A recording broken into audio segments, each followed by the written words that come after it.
Every year for the past decade, snakes from across the country slither to the oddball state of Nebraska to do battle. This battleground, known as Motorsport Park Hastings, is home and host to one of the longest running and most anticipated Viper events on the calendar. The Viper Rendezvous.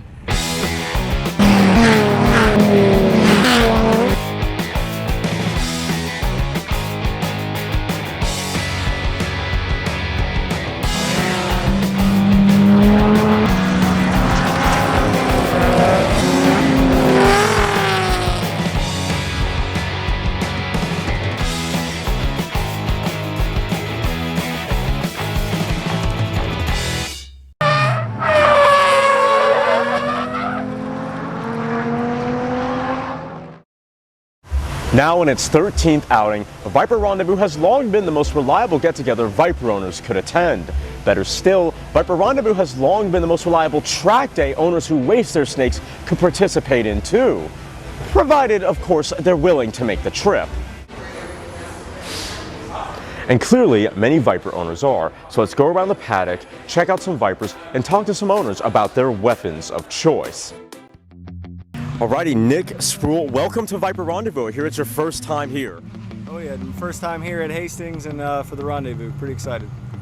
So you just came back a little bit ago from being on track with one of your main rivals here, the Ellsworth Racing brothers, specifically Robert Ellsworth. Did you dice it up with him on track? Was he behind you? Were you behind him? How did that shake out? So he pitted up a little bit further closer to the front. I tend to stay towards the back as I'm learning the track. I'm not trying to get anybody's way and slow him down. Right. I know he's got a lot of experience on this track. I know he puts down some pretty competitive times for the Gen 2, so it should be a good day. We'll see what happens. Yeah, it seems like both of you, from what you were telling me in a previous recording before I realized that the mic wasn't on and the battery died, that you've got 560, 570 wheel horsepower, and that seems to be right around where Ellsworth is running right now. So you both, despite the difference in approach, you full aero, him smooth body, you actually have very similar power. Yes, I think so. It should be a good matchup between us two. We'll see if I can catch up to him. So you're also telling me that you had changed the suspension a little bit to your specifications. What work did you do specifically?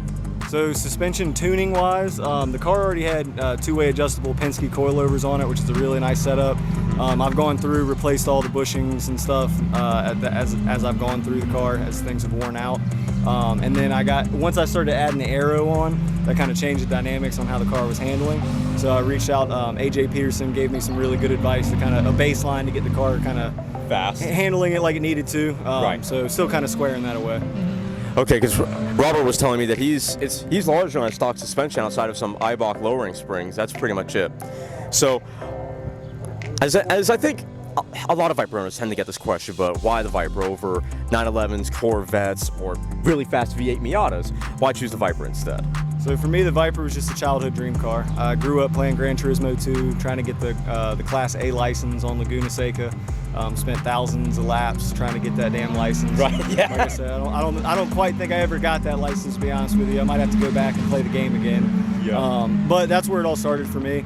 It was just kind of the poster car, you go to the school book fair and they had the Viper poster. That was the one I always got. Yeah. So it was probably about 9 years old when I first kind of got infatuated with the Viper. Yeah.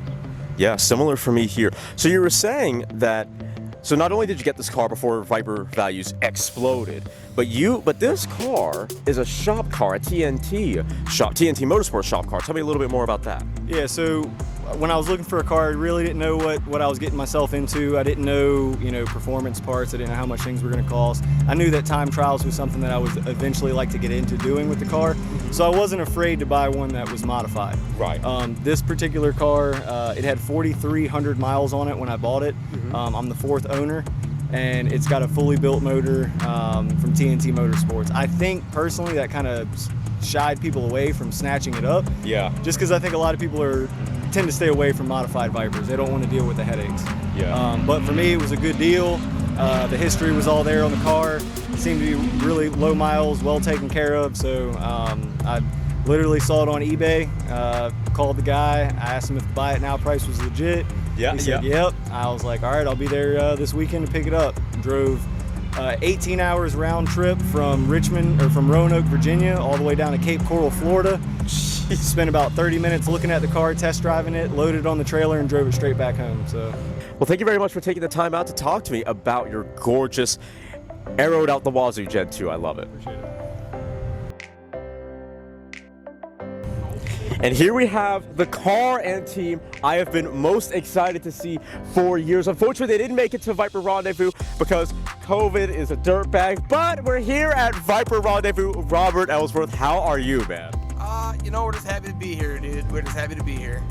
Yeah, so if you guys don't know, he just got a new engine in a while ago, and it was, what, a 4 or 5 day melee to get all the parts, get the car dyno, get it set up, and so today's Friday, on Wednesday night, you had just finished your last dyno tune and shipped up and shipped out to get here as fast as you can, all the way from Wisconsin. Yes, sir. Yeah, we just got off the dyno about 9:30 Wednesday night. Rushed back to the shop. We just put fresh liquid moly oil in it. Got that braking oil out of there, put fresh stuff in there. Bled the brakes one more time. Washed it, put it in the trailer. Drove all the way through the night to get here. Jesus, yeah, burning that midnight oil. So, why? So I asked Nick this question, and I'm also curious about your story. Why the Viper? And yeah, What other answer is there? You know, really, I mean, because Viper. because Viper. I don't know really. You know, actually, the Viper was always a car I never believed I could own. It was never even a dream car of mine. And then, you know, I actually met my wife and started dating her, and I started working part-time for her dad, working on these cars, and it kind of clicked. You know, I kind of figured out that, well, they're really not that hard to work on. I found one that was repairable. We fixed it up, you know, and, you know, the rest is history, I guess. I never thought I'd own one, but once I figured out I could build one myself, that's kind of what it took, you know, to get one. Yeah, it's nice because 2 valves per cylinder, push rod, very simple to work on, and this massive clamshell hood, so you could just get right on in there. Yeah, we just had to do new spark plugs in it. The first session out was not running right. It's I think we fouled the plugs with the brake-in. We're still breaking the engine in. We've got a oil issue that I think has resolved itself. It's not burning oil anymore. So it's just so easy to work on. We just got these plugs on in probably 10 minutes after we cooled it off. We actually hot wired our new brushless northern radiator fan set up on this car, and that just cooled this thing down in no time at all, so we could actually work on the car quickly here. So Really nice. So what do you think your average temperature is then with the new radiator? oh, I don't even know. I've actually thought the sensor was bad at first because I can't get any heat in this thing. We're up there, we were driving at a reasonable legal speed on the street, up and down, just you could not. That's why you left after the parade lap. Yeah, I couldn't get any heat in it, so I'm up there just going and going. I'm like, is my sensor bad? I'm checking the sensor, and I think it's just the radiator is so much better than the factory one. On the track there, I think I hit 190 before, and usually I'm watching that gauge just about tap out with this car, so having that new radiator and fan setup in there, I can't believe how much better it's working for us. Yeah, so you're nearly pegging the speedometer out because Gen 2s have that 200 mile per hour speedometer. So The gauge, the temperature gauge. Oh, temperature gauge. I wasn't going that fast. No, I wasn't going that fast. It was just the temperature gauge. I couldn't get any heat in it. Okay. And usually on this track, especially because it's small and it's got it doesn't have big straightaways and stuff to cool the engine. Yeah. You're just going you're going between braking events and acceleration events. So usually here you just pound the heat into these engines. This new fan setup, it just seems to be keeping up very well compared to the stock stuff, you know. Yeah, absolutely. So in my multiple trips here, I saw the big carbon fiber intake. Can you tell me about that? You know, that was on the car when I got it. I got the car from Texas, and it had a lot of surprise parts on it. You know, it already had headers, but we put them on. We put on our own stuff. We didn't like those. Right. And you know, I pulled the valve covers off because they were god awful ugly. And it had roller rockers. It had that beautiful carbon fiber intake on it. It had a diesel muffler in the sill. Like it had, Really? It had 4-inch exhaust and a diesel muffler. No way. Kind of weird, you know. It Yeah. sounded kind of cool, I thought, but everyone gave me shit. So absolutely, man. Yep. Thank you very much. Thanks, dude. So after getting the first Ellsworth brethren, we have the second, or are you the first and he's the second? I'm quicker, but he was born first. All right. So you got an aero package on this car, and that's a recent change, isn't it? Yeah. Mark Taylor, he is reproducing these ACR aero packages, so that's where I got all that stuff from. All right.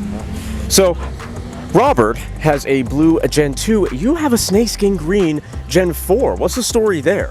I was working at the shop, Hemi Auto Works, and this car came in for some repair work, and that's how I got it. I bought it off of Mr. Matt McCarran and actually repaired it myself. Well, with the help of Hemi Auto Works. Oh, okay. Because I was like, it's so funny to see two brothers have Vipers, but yet two fairly different Vipers, all things considered. That's really really funny. I love the color, by the way, snakeskin green, such an iconic color. I love the gold, the tinge of gold in the sunlight. What about you? What do you think about it?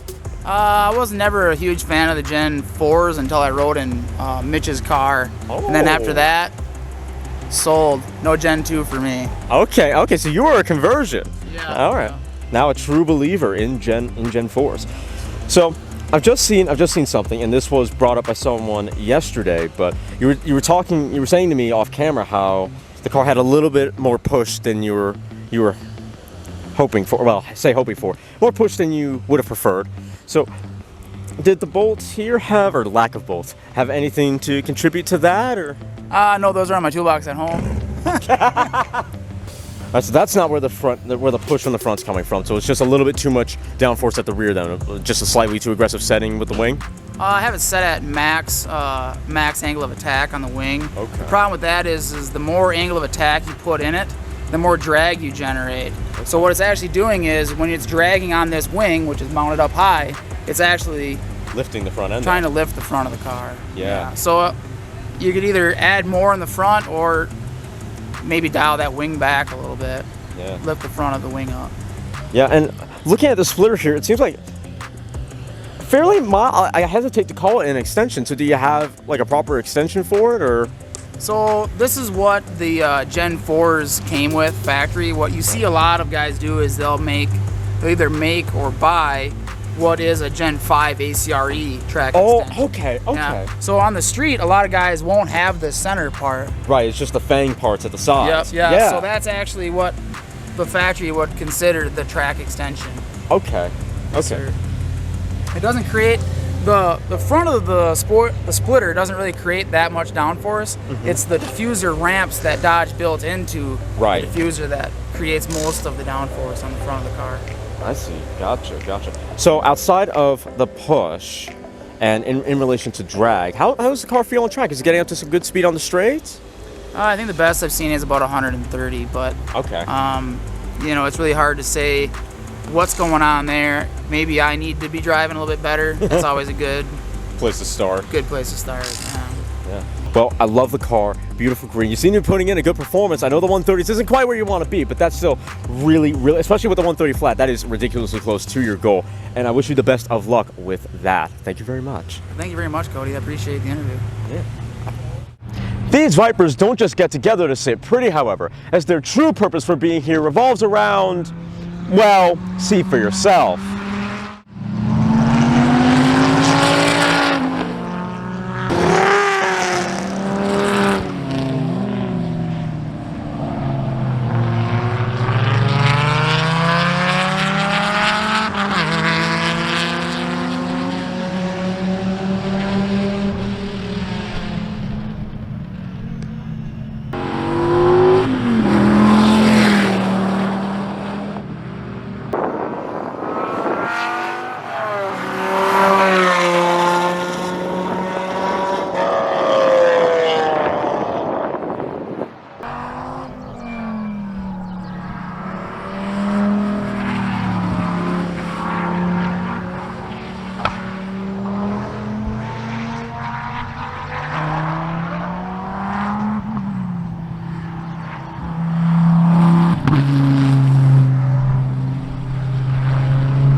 Speaking of high-performance driving, a new addition to this year's Rendezvous is the inclusion of the newly recreated Viper Racing League.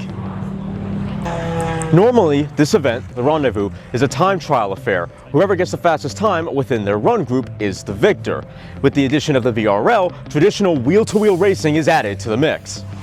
Plus, VRL competitors partaking in this event will have points added to their overall standing in the championship, but that's a topic for another time. Here's that wheel-to-wheel stuff I mentioned earlier.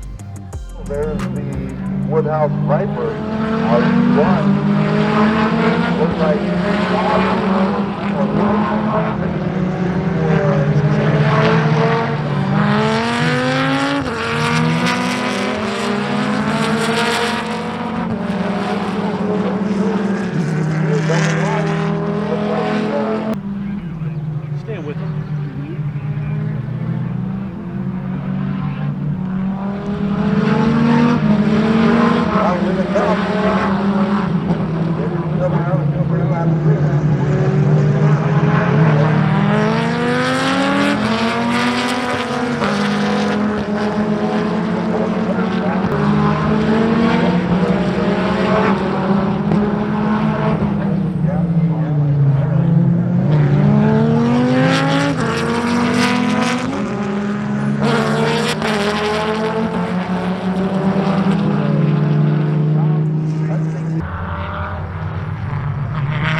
So why do Viper owners love this event so much then? Well, let's find out by asking some Viper owners.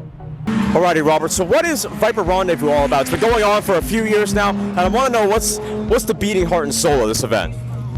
The Viper is the beating heart and soul of this event. We're very happy to be a part of it. Ryan Firstenoff from Firstenoff Financial has set this event up. It's 13th year now. It's a Viper-only event. It's Viper enthusiasts. It's not just about the cars, it's about the camaraderie and the social aspect that comes along with it. Right. We're a Viper nation. We race together, we sweat together, we bleed together, we help each other out when we need to. It's a great event. Thank you very much. So as someone that's been going to these events for many, many years, what is Viper Rendezvous all about to you? Yeah, well, Viper Rendezvous started out by a couple of Viper people saying, hey, let's get the crowd together and get on a track and enjoy ourselves. And it wasn't extremely competitive. It was like track laps, timing, and this is all done with, Woodhouse Auto Family and Firstenow Investments started the thing, and they're still going at it. 13 years later, it's been selling out every year. There's a limit. We get to 65 cars and then close it off.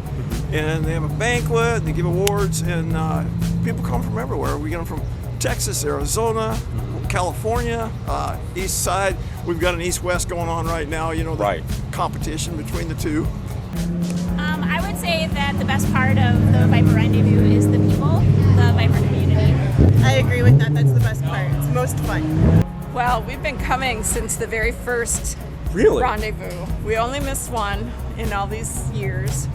And we fell in love with the track mostly because of how wonderful the people were here. They were so welcoming. There weren't very many cars that year. Yeah. And I literally think we were the last rig to pull out at the end of the weekend because Keith ran so much, had so much track time. But everybody was awesome, and that's probably my favorite part. Might be different for him. I would agree. Pretty much, yeah, the whole thing, and just being on a different track,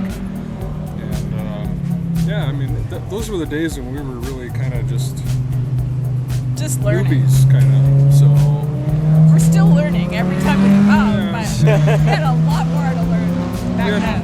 We met some people that really helped out a lot, helped tremendously. Ted Hughes, Bill Pemberton, George Anderson, the former track manager, previous track manager. Yeah. And so we just kept coming back, and we kept dragging more people. Yeah, the Viper Rendezvous is the best racing event of the year for me. I do NASA time trial stuff and some HPDE days back in Colorado. Yeah. But just to just to be around 70 other Vipers, which you don't see a Viper very often, all makes, all models, right? Just the Viper family it's so cool just to be here and hang out, and the facilities are great, and it's a wonderful weekend. Well, how everybody gets together. It's nothing but a big family here, for sure. I love all the colors of the Vipers. Yeah. It's a complete panorama of all kinds of different colors. It's not just your standard gray, white, black cars. It's a wonderful extravaganza of cars. Yeah, it's kind of interesting. This is my third one. I'm on the background of everything, so I get to see it throughout the year, starting in August all the way up to it. Ellie Delaney, our director of marketing at Firstenow Financial, she does all of this, sets it all up. She does a lot of meetings. It seems to go really great. I never hear anybody complaining, so it's always fun to see the new people come in, the old people that have been here. It's really great to see them as well. Overall, just the camaraderie, getting together with all of the other Viper owners around the country, and actually getting to spend track time with them is one of the best things about it. I really love the opportunity to come out in a safe, controlled environment with tons of other Viper lovers. This track is very forgiving. There's not a lot of concrete, and it's fun to be able to compare what you're doing against what some of your friends are doing in the same kind of cars. The fun doesn't stop when the racing ends either. Once all the cutthroat competition is complete, rivals and friends alike share laughs, good food, and trophies with some of the best company around. Well, the trophies aren't shared, but you get the point. This much hard driving requires a leisure activity of equal quality, and Viper Rendezvous delivers. At this point, you might be thinking this event is too good to be true. There has to be a dark side, right? Of course a Viper fan would leave such glowing reviews, but what's the real experience actually like? Well, allow me to tell you just that without all the fancy editing and voiceovers. Alrighty everyone, so here is the part of the video where I be brutally honest about how I feel about the event.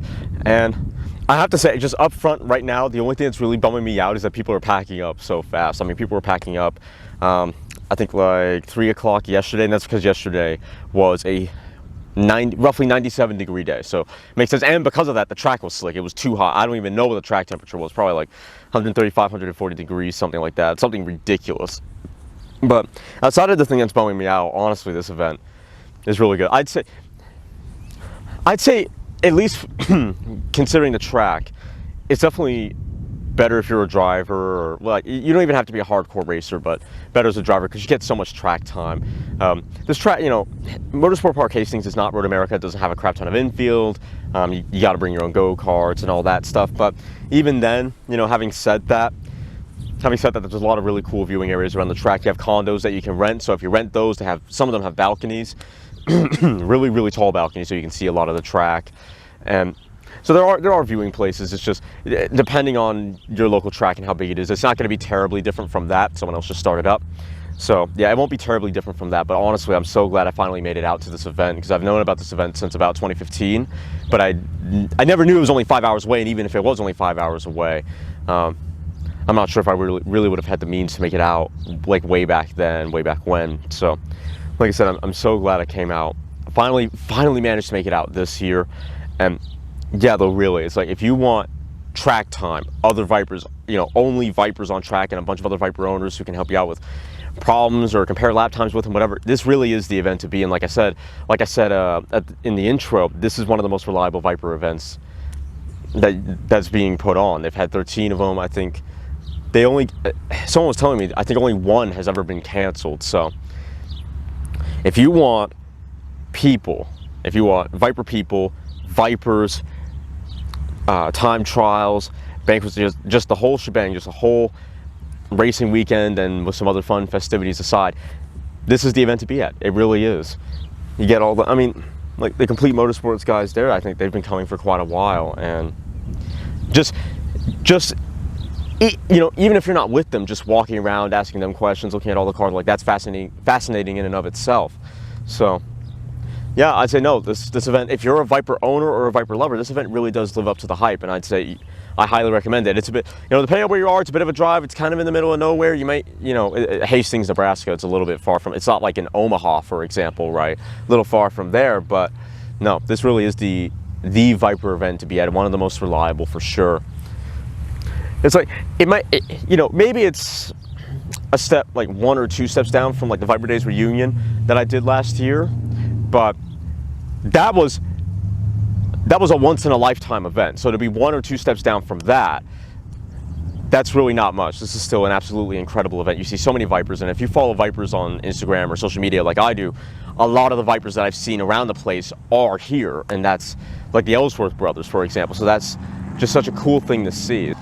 No, this event really does live up to the hype. It really does live up to all of the talking up. I've been doing this event for the entire video, but yeah, so no, Viper owner, or you love Vipers, you want to get out on track, and they have instruction laps, so you're not just thrown out into the woods. They've got what you need to have a good time, whether you're a novice, intermediate, or very experienced. This is the place to be. This is the event to come to, the Viper event to come to. Again, it's annual, every year. So if you can make it, and it's not too far away for you to drive or maybe trailer your car, I do highly recommend it. I really do. When I get my Viper, I am definitely coming here, because it's going to be, I can't imagine how much fun I'm going to have. I really can't. I'm excited for that future. And there you have it, everyone. Viper Rendezvous 13, Viper Rendezvous 2022 has come to a close. I'm so sad to see this event end. I wish it could last for like a day, for about 2 more days. But in any case, I hope you all enjoyed this video. If you did, please make sure to like, comment, share, and consider subscribing. I will see you all in the next video, hopefully at another Viper event.